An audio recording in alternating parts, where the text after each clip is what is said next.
Welcome back to the Press Club. Very interesting discussion on West Indies cricket. And you know, once we start discussing West Indies cricket, I'm all into it because I'm all in. I'm all in.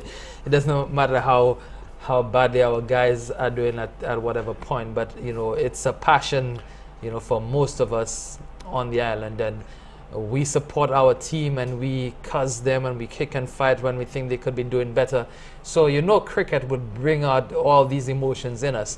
But to my top story now, the NCF telethon, very impressive. The target was $200,000, and St. Lucians, the business community, came out and they raised in pledges $260,000 last week. So kudos to the NCF, the organizers, the volunteers, but of course to the public, the people who pledged that money for the less fortunate in our society. Of course, as I always say, God blesses us, not so that we can keep it to ourselves, but so that we can bless others. And it was nice to see, you know, so many people coming out and deciding to contribute. I mean, it goes to healthcare, it goes to the indigent, it goes to children who just don't have, it goes to the elderly, and you know, so many different charities, the children's home, the elderly homes, and that kind of thing. So I mean, I was very happy, and Juliana, Alfred, her team, the board of that organization, and all those who supported them, I think that they should be commended for a job well done. And the quality of programming they had as well, the musical program they had, I was up there as volunteer as well. And you know, just the format of the show, it flowed very well. Very nice family atmosphere. Yeah, I watched a bit of it, and I must congratulate the people on the telephone, because they reached me. I'm sure they reached thousands of people. So they did their job. They did their job very well, and hence the figure you can quote, which was maybe over what they expected to raise. But it was a well presented program. And I think they took a different approach. This was not the scripted approach where, you know, they call the people, because usually you sit down and you wait for the phones to ring. But then in the breaks, when the phones were not ringing, then people said, okay, you know what, let's call people that we know. They might not be aware that the telethon is on, even though it was widely advertised. They could have forgotten. Yeah. So you know, that approach, I think, yielded a good amount of money as well. Well, I was watching it when my phone rang, so I didn't need to be reminded. Right. In fact, I simply answered. I was waiting for your call. Oh, great! And it was, in fact, the right call, so to speak. That's great. And talking about that, I want to parlay that or tie that into, you know, different initiatives that are taking place. I know that RISE is doing a heck of a job as far as social work and community work. We have started a group called the Neighborhood Friends Network, the NFN, and we're working.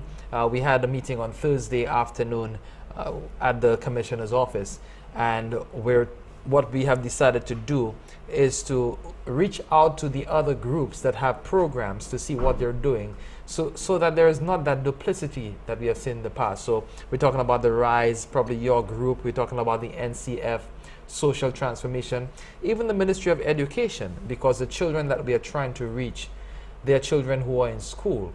Now, when a teacher does not see a child attend school for a week, whose responsibility is it to go find that child? The Ministry of Education, they have one attendance officer, and it is impossible to expect that this attendance officer will be able to monitor all 100 and something schools on the island and, you know, see who's missing and who's not. So I think, you know, by collaborating and by specializing, then we can get more done instead of duplicating what other groups are doing. And I know, Reds, too, that you are working with RISE on an initiative in the South, that you're doing that pilot program as well. Yes, it's a pilot program that RISE has decided that they will have an initiative on. Basically, over the years, many governments in St. Lucia, and this goes right across the Caribbean, we've built basketball courts, netball courts, football fields, volleyball courts, facility infrastructure. And in the main, they're not used until 3 in the afternoon, 4 in the afternoon. So they lie idle all day. And in the meantime, you have a large number of people who are unemployed, who are not in school, who have left school for one reason or the other. They're not in the workforce. And they're liming. And basically, the concept of RISE is to try and see if we can create activity. And the focal point now is View Fort, where we have about 30, 40 unemployed footballers coming at the Philip Marcelin ground. They have to do a registration, which gives the entire background, their contact numbers, their interest, whether they're interested in fishing or in carpentry or welding or IT, the case may be. And that's potential of a database for future training. And they go through a whole skill drills, basic fundamentals.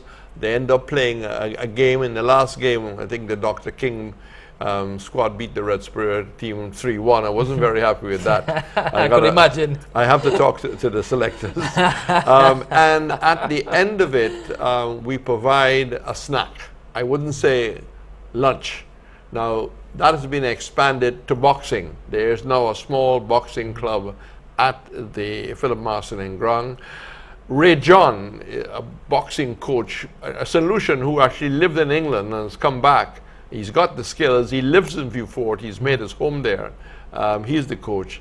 And we want to move on to netball. We're working with the Netball Association to get somebody in the coaching area, technical area, to work with the unemployed girls. There are, as far as we have been told, a large number of girls who are not necessarily working, not in school, and who are idle. And that's the concept of RISE. And we take that to basketball. And, you know, at least it brings some hope. Yeah. It brings some hope. They're involved in an activity on a Monday and a Wednesday. And if the pilot program works, and we're trying to get it to work properly, we rely on volunteers, we rely on the private sector, we rely on the technical people. I mean, right now, Spod from the Football Association is doing tremendous work. And, you know, he's assisted by a number of coaches in the area. So it's not people coming from Castries to View Fort. It's people from the area. There's one coach that sticks in my mind. His name is Young Maturin. Excellent job. One day Spud was there. He was, I think, off to UK for a while. And Maturin ran a tremendous program for 2 hours. So that's the initiative by RISE, other than the other initiatives that they're doing. It's not a handout. Right. It's a hand up. Yeah, and I think that's very important, because you have so many people who are not engaged and who could be engaged very easily. As sports is one way of getting them, you know, in that, you know, sort of arena where they find something to do that they really enjoy. And working with some of the youth, I have realized that myself, that you might not be able to reach them some other way, but through sports you can reach so many people, and it's not that difficult, because it does not matter. And I remember growing up, I used to take my old shoes, go, you know, I tell people that all the time, that I used to be on the road more often than I used to be at home, because that's where we played our football, our cricket, our basketball, everything. And anytime my mother wanted me, she'd have to call me from the road, you know.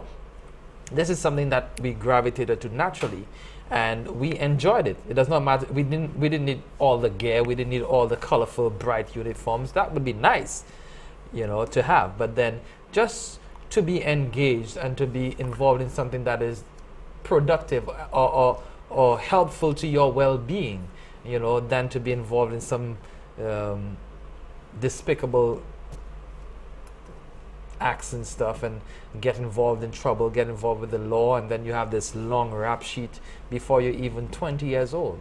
So it's a commendable and very necessary. Well, I think it's something which is practical and something which is relevant. I mean, during the test match in Barbados, the Australian, I was invited by the Democratic Labour Party to do a lunchtime lecture, and I chose this topic because there are places in Barbados like New Orleans, like the Pine, like the Emerton, which is ideal for a program like this.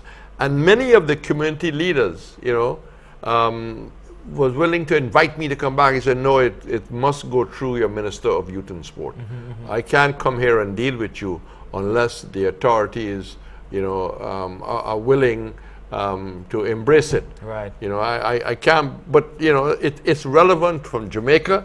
By the way, the same program is now being attempted boxing. There's a guy who is using boxing to bring the various garrisons, the JLP and the PNM garrisons. He's actually been able to cross borders. And there's a movie called Get a Life.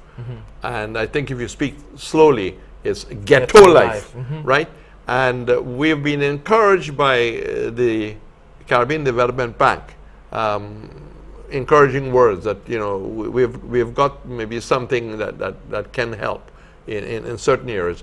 But it offers the young boy and young girl an opportunity to turn away from possible crime, to turn away from going to smoke a joint, feeling that, you know, somebody's reaching out, somebody cares, right? And, you know, there's love, there's attention, and there can be other training initiatives. And if you may remember, the Member of Parliament for Vieux Fort, Dr. Anthony, was on hand to open the initiative in Vieux Fort on the 25th of March.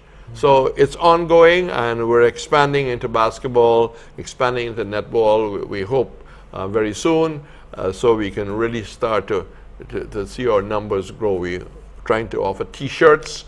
There's a registration process, and that can lead to other positive And it's very things. important that the parliamentary representatives, the political directorate, gets involved in those activities as well. You're watching the Press Club. Stay with us. When we come back, we have more news to discuss. Media police relations. We also want to discuss the jazz launch, which really was not jazz, but still a fantastic showcase. Stay with us. Press Club continues right after these messages.